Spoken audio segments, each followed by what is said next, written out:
priming the pump.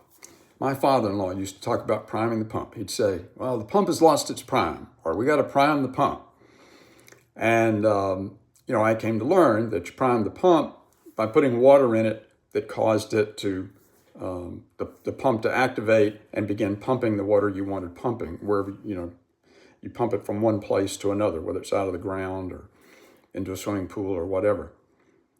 Well, God has a priming the pump process.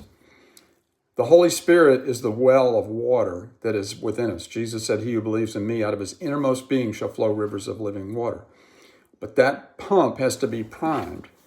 And the Bible is how you prime the pump. The Bible is inspired by the Holy Spirit. The Old Testament prophets were inspired by the Spirit. The New Testament apostles were inspired by the Holy Spirit. And so these words come from the Holy Spirit through these men of God. So you take these words and you put them in you, and it will begin to lead the water up out of you. And this becomes the standard by which you judge everything, whether everything is of the Spirit. I mean, you have thoughts, sometimes you don't know whether they're of God or not. The Bible is the standard by which you measure it.